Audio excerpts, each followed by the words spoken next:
Yepyeni bir video ile karşınızdayım. Umarım beğeniyorsunuzdur bugüne kadar yayınladığımız videolarımızı. Önerilerinizi, eleştirilerinizi de bekliyoruz.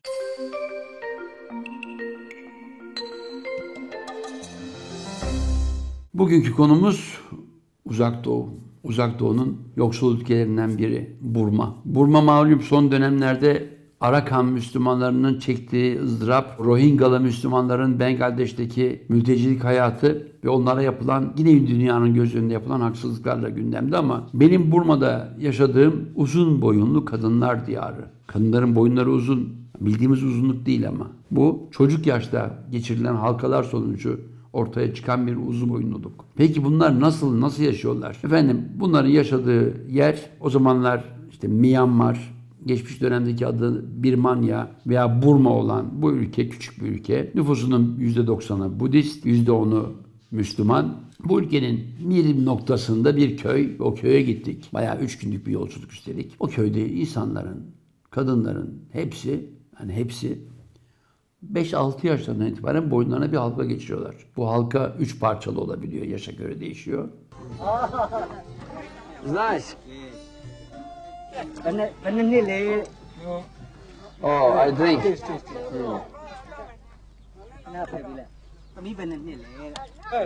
You don't drink? Please. Please. Yes, come. Please. Nice, no? Yes. They want to know your name. O dönemde bu kadınları ülkenin başka yerinde görme imkanı yok. Bu toplum o bölgede yaşayan Karenler. Ben Karen adını duymuştum daha önceleri. Nerede mi duymuştum? Meşhur o altın üçgen var ya, Bermuda gibi. Burma'da dünya eroin ticaretinin, dünya uyuşturucu ticaretinin en önemli noktalarından biri Golden Triangle olarak tanımlanan altın üçgen ve onun tam ortasındaki Burma ve onun Karen bölgesi. Çünkü dünyada en çok eroin imalatının olduğu bölgeymiş. Tam yanı başlarında bu toplum yaşıyor. Gökhan'la beraber bir araba kiraladık. Tangur tungur gittik saatlerce. Böbreklerimizdeki bütün taşlar düşmüştü o yolculuk boyunca. Ulaştık. Klasik ağaç evlerde, o bölge çok özgün bir mimari. Orada yaşayan toplum. Hayatları boyunca gördükleri ilk yabancılar belki bizleriz diyeceğim ama birkaç tane tıp dergisi adına sadece o kadınların boyunlarındaki deformasyon omurgayı da etkiliyor mu diye araştırma yapanlar gitmiş. Malum dünya tıbbı böyle ilginç noktalara ekipler gönderip yeni raporlar hazırlayabiliyor.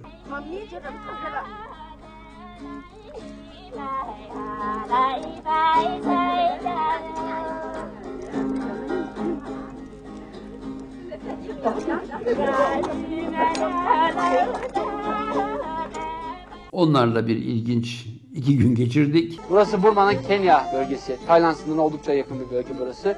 Burada yaşayan insanlar eski bir inanışa göre kendilerini ejderhalara adıyorlar. Ve ejderhalara benzemek için boyunlarını uzatıyorlar. Gecelerin evlerine konuk olduk. Nasıl yaşadıklarını gördük.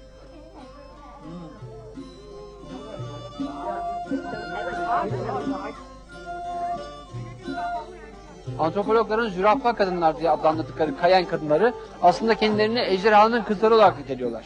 5 yaşında Karen çocuklarının o dönemin anlayışıyla kaçırılmasınlar diye, çirkinleşsinler diye konulan o halkalar ileri yaşlarda spiral şekilde 3 parça olarak ilave edilebiliyor.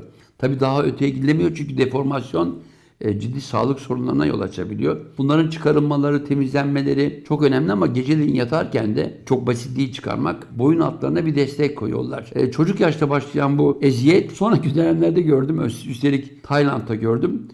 Tayland kendisine sığınan Karen ailelerinin bir bölümünü sınır bölgelerinde turizme açmış.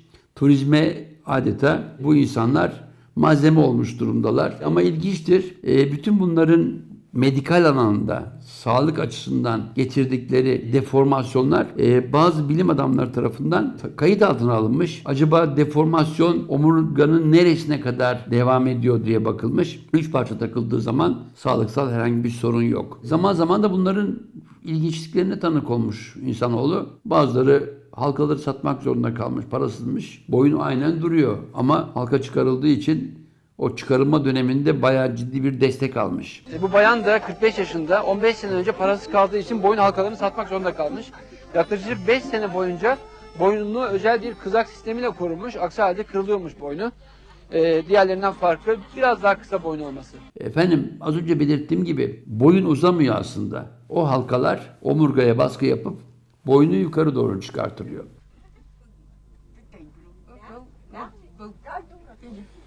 Fermante edilmiş mısır içine kaynatılmış su konularak yapılan bir tür şarap. Oldukça lezzetli. Sıcak içiliyor. Yanında da bizim bildiğimiz yer fıstığı, kızartılmış yer fıstığı yiyorlar. Tabii bütün bunları yaparken insanın güzelleşmek uğruna yapmış olduğu bu çalışmanın salt karenlere ait mi değil mi diye bir soru işareti belirmişti. Sonradan öğrendim. Afrika'da da Nedebele diye bir kabilenin geçtiğimiz yüzyıla kadar bu tür uygulamaları yaptığını öğrendim. Yani Afrika'da da, Güney Afrika'da da Nedebele'lerde aynı şekilde boyunlara böyle halkalar geçiriliyormuş. Ama son gittiğimde çıt çıtlı portatif halkalar gördüm.